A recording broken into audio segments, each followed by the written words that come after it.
हरे कृष्ण। जीवन में एक समय ऐसा ज़रूर आता है जब आपको लगता है कि सबको आपकी ज़रूरत है, लेकिन आपकी ज़रूरत वास्तव में आपको स्वयं होती है। जिनसे उम्मीद होती है वो दूर हो जाते हैं और जिनके सामने मन खोलना चाहते हैं उनके पास समय नहीं होता। लेकिन शायद यही वो क्षण होता है जब महादेव अपने सबसे नज़दीक आपको बुलाते हैं, क्योंकि भोलेनाथ के पास जाने के लिए आपको अपनी कहानी समझाने की ज़रूरत नहीं है। वे आपके कहे बिना भी आपके मन और आपके हृदय को जान सकते हैं।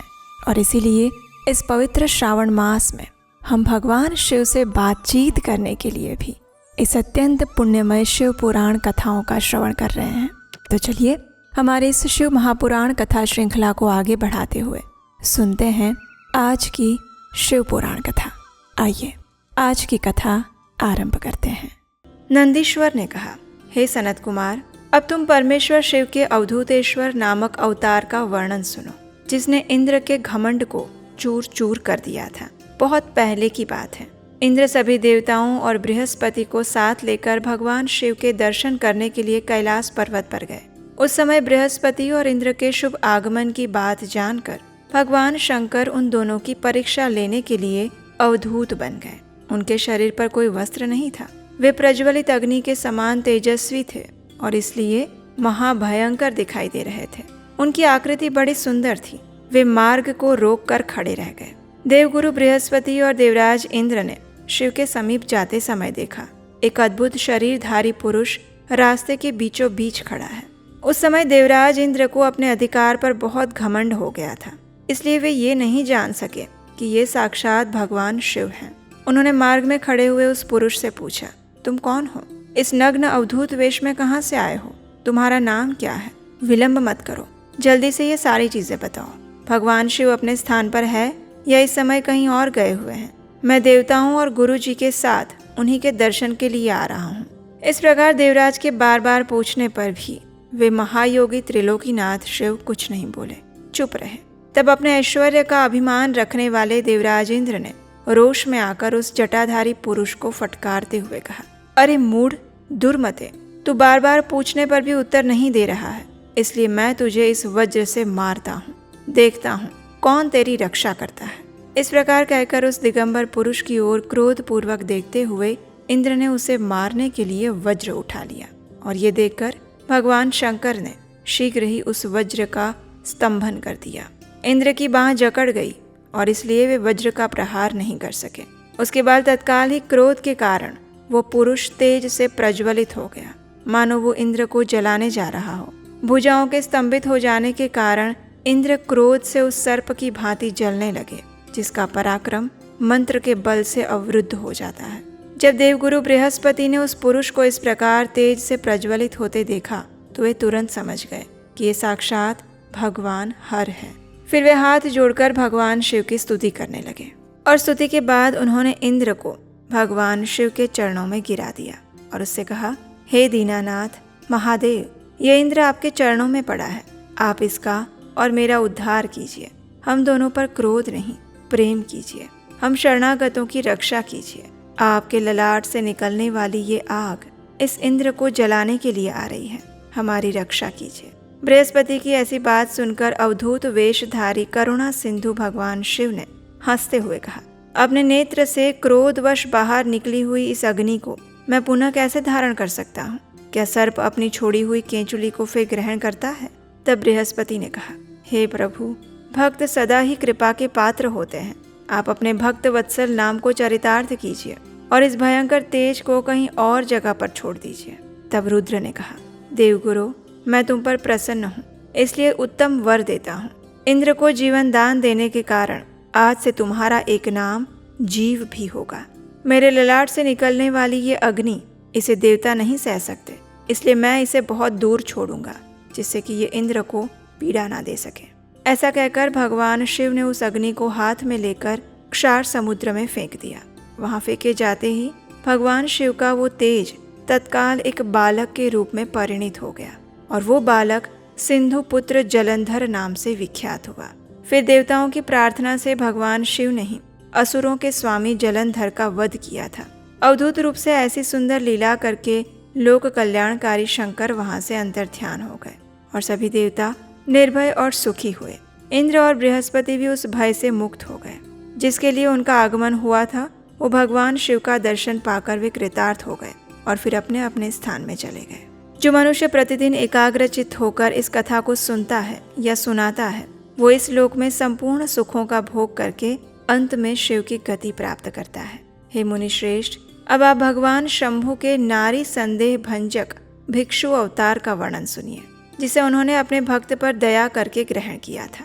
विदर्भ देश में सत्यरथ नाम से एक प्रसिद्ध राजा थे, जो धर्म में तत्पर, सत्यशील, बड़े बड़े शिव भक्तों से प्रेम करने वाले थे। पृथ्वी का पालन करते हुए उनका बहुत समय सुखपूर्वक व्यतीत हो गया।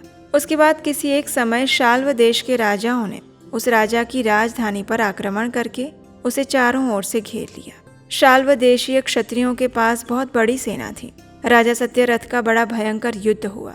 शत्रुओं के साथ दारुण युद्ध करके उनकी भारी सेना नष्ट हो गई और दैव योग से राजा भी शाल्वों के हाथ से मारे गए। उन नरेश के मारे जाने पर मरने से बचे हुए सैनिक वहां से भाग गए और उस समय विदर्भराज सत्यरथ की महारानी शत्रुओं से घिरी होने पर भी कोई प्रयत्न करके रात्रि के समय उस नगर से बाहर चली गई। उस समय वो गर्भवती थी, शोक से संतप्त थी। भगवान शंकर का चिंतन करती हुई वो धीरे धीरे पूर्व दिशा की ओर बहुत दूर निकल गई। सवेरा होने पर उस रानी ने वहां पर एक निर्मल सरोवर देखा। उस समय तक उसने काफी दूर का रास्ता तय कर लिया था। सरोवर के तट पर आकर वे सुकुमारी रानी एक छायादार वृक्ष के नीचे बैठ गई और उसी निर्जन वन में वृक्ष के नीचे ही उसने शुभ मुहूर्त में एक उत्तम गुणों से युक्त दिव्य बालक को जन्म दिया। वो सभी शुभ लक्षणों से युक्त था। अब उस महारानी को जोर से प्यास लगी थी। पानी पीने के लिए वो सरोवर में उतरी और उसी समय एक बड़े से भारी ग्राह ने रानी को अपना ग्रास बना लिया। वो बालक जन्म लेते ही माता पिता से हीन हो गया। भूख और प्यास से पीड़ित होकर तालाब के किनारे जोर जोर से रोने लगा और उसी समय उस पर कृपा करके भगवान महेश्वर वहां आ गए। उस शिशु की रक्षा करने लगे। उनकी प्रेरणा से एक ब्राह्मणी अकस्मात वहां आ पहुंची। वो विधवा थी, घर घर भिक्षा मांगकर जीवन निर्वाह करती थी और अपने 1 वर्ष के बालक को गोद में लिए हुए उस तालाब के तट पर पहुंची थी। उसने एक अनाथ शिशु को वहां क्रंदन करते हुए देखा। निर्जन वन में उस बालक को देखकर ब्राह्मणी को बड़ा विस्मय हुआ और मन ही मन सोचने लगी। उसने सोचा, ये नवजात शिशु जिसकी नाल भी अभी तक नहीं कटी है, वो पृथ्वी पर पड़ा है। इसकी माँ भी कहीं नहीं दिख रही है। पिता आदि दूसरे कोई सहायक भी नहीं दिखाई दे रहे हैं। न जाने ये किसका पुत्र है।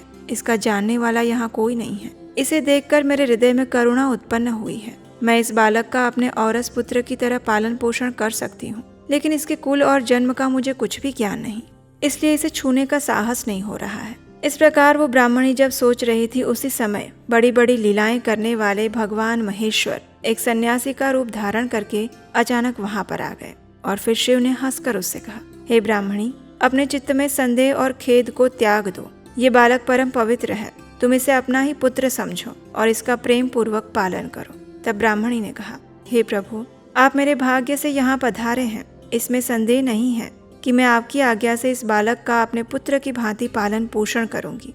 फिर भी मैं ये जानना चाहती हूँ कि वास्तव में ये कौन है, किसका पुत्र है और आप कौन हैं जो इस समय यहाँ पधारे हैं। हे भिक्षुवर, मेरे मन में बार बार ये बात आ रही है कि आप करुणा सिंधु भगवान शिव हैं और ये बालक पूर्व जन्म में आपका कोई भक्त रहा होगा। किसी कर्म दोष के कारण वो इस दुस्सह्य अवस्था में आ पड़ा है।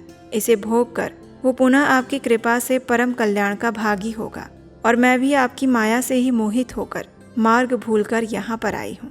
शायद आपने ही इसके पालन के लिए मुझे यहाँ पर भेजा है। तब भिक्षु प्रवर उस भगवान शिव ने कहा, हे ब्राह्मणी, ये बालक शिव भक्त विदर्भराज सत्यरथ का पुत्र है। सत्यरथ को शाल्व देशीय क्षत्रियों ने युद्ध में मार डाला है। उनकी पत्नी अत्यंत व्यग्र होकर रात्रि में अपने महल से बाहर भागकर यहाँ पर आ गई थी और यहाँ आकर उसने इस बालक को जन्म दिया। प्रातःकाल होने पर प्यास से पीड़ित होकर वो सरोवर में उतरी पानी पीने के लिए और उसी समय दैववश एक ग्राह ने आकर उसे अपना आहार बना लिया है। इस राजकुमार के पिता विदर्भराज पूर्व जन्म में पांड्य देश के राजा थे। वे सभी धर्मों के ज्ञाता थे और संपूर्ण पृथ्वी का धर्म पूर्वक पालन करते थे। एक दिन प्रदोष काल में राजा भगवान शंकर का पूजन कर रहे थे और बड़ी भक्ति से भगवान की आराधना में संलग्न थे। उसी समय नगर में चारों ओर भारी कोलाहल मच गया। इन सभी ध्वनि को सुनकर राजा ने बीच में ही भगवान शंकर की पूजा छोड़ दी और नगर में क्षोभ फैलने की आशंका से राजभवन से बाहर निकल गए। और उसी समय राजा का महाबली मंत्री शत्रु को पकड़कर उनके पास ले आया। वो शत्रु पांड्य राजा का ही सामंत था। उसे देखकर राजा ने क्रोधपूर्वक उसका मस्तक कटवा दिया और शिव पूजा छोड़कर नियम को समाप्त किए बिना ही उसने रात्रि में भोजन कर लिया। और इसी प्रकार राजकुमार भी प्रदोष काल में शिवजी की पूजा किए बिना ही भोजन करके सो गया। और वही राजा दूसरे जन्म में विदर्भराज हुआ था। शिवजी की पूजा में विघ्न होने के कारण शत्रुओं ने उसको सुख भोग के बीच में ही मार डाला। और पूर्व जन्म में जो उसका पुत्र था वही इस जन्म में भी हुआ है। शिवजी की पूजा का उल्लंघन करने के कारण इसे दरिद्रता मिली है। और इसकी माता ने पूर्व जन्म में छल से अपने सौत को मार डाला था। उस महान पाप के कारण ही वो इस जन्म में ग्राह के द्वारा मारी गई। ये तुम्हारा पुत्र पूर्व जन्म में उत्तम ब्राह्मण था। इसने सारी आयु केवल दान लेने में बिताई है, यज्ञ आदि सत्कर्म नहीं किए, इसलिए ये दरिद्रता को प्राप्त हुआ है। उस दोष का निवारण करने के लिए अब तुम भगवान शंकर की शरण में जाओ। दोनों बालक यज्ञोपवीत संस्कार के बाद भगवान शिव की आराधना करें और भगवान शिव इनका अवश्य कल्याण करेंगे। इस प्रकार ब्राह्मणी को उपदेश देकर भिक्षुक रूप में आए हुए भक्तवत्सल शिव ने उस ब्राह्मणी को अपने उत्तम स्वरूप का दर्शन करवाया। उन्हें साक्षात शिव जानकर ब्राह्मण पत्नी ने प्रणाम किया और गदगद वाणी से उनकी स्तुति की। उसके बाद भगवान शिव वहां से अंतर्ध्यान हो गए। उनके जाने के बाद ब्राह्मणी उस बालक को लेकर अपने पुत्र के साथ घर आई। एक चक्रा नाम के सुंदर ग्राम में उसने घर बनाया हुआ था। वो उत्तम अन्न से अपने बेटे और राजकुमार का पालन करने लगी। यथा समय दोनों का यज्ञोपवीत संस्कार करवाया और वे दोनों शिव की पूजा में तत्पर रहते हुए घर पर ही बड़े होने लगे। वे दोनों शुभ व्रत रखकर प्रदोष काल में शंकर जी की पूजा किया करते थे। एक दिन द्विज कुमार राजकुमार को लिए बिना ही नदी में स्नान करने के लिए गया और वहां उसे निधि से भरा हुआ एक सुंदर कलश प्राप्त हुआ। इस प्रकार भगवान शंकर की पूजा करते हुए उन दोनों कुमारों का उसी घर में 1 वर्ष व्यतीत हो गया। और उसके बाद एक दिन राजकुमार ब्राह्मण कुमार के साथ वन में गया था। वहां अकस्मात ही एक गंधर्व कन्या से वो मिला। उसके पिता ने वो कन्या राजकुमार को दे दी। गंधर्व कन्या से विवाह करके राजकुमार निष्कंटक राज्य भोगने लगा। जिस ब्राह्मण पत्नी ने पहले अपने पुत्र की भांति उसका पालन पोषण किया था वही उसकी राजमाता हुई और वो ब्राह्मण कुमार उसका भाई बना। राजा का नाम धर्मगुप्त था। और इस प्रकार देवेश्वर शिव की आराधना करके राजा धर्मगुप्त अपनी उस रानी के साथ विदर्भ देश में राजा उचित सुख का उपभोग करने लगे। हे ब्राह्मण, ये मैंने आपसे शिव के भिक्षु वर्य अवतार का वर्णन किया। ये पवित्र आख्यान पापहारी, परम पावन, चारों पुरुषार्थों का साधक और संपूर्ण अभिष्ट फल को देने वाला है। जो प्रतिदिन एकाग्र चित्त होकर इसे सुनता है या सुनाता है वो इस लोक में संपूर्ण भोगों का भोग करके अंत में भगवान शिव के धाम में जाता है। हे सनत कुमार, अब मैं परमात्मा शिव के सुरेश्वर अवतार का वर्णन करता हूँ, जिन्होंने धौम्य के बड़े भाई उपमन्यु का हित किया था। उपमन्यु व्याघ्रपाद मुनि के पुत्र थे।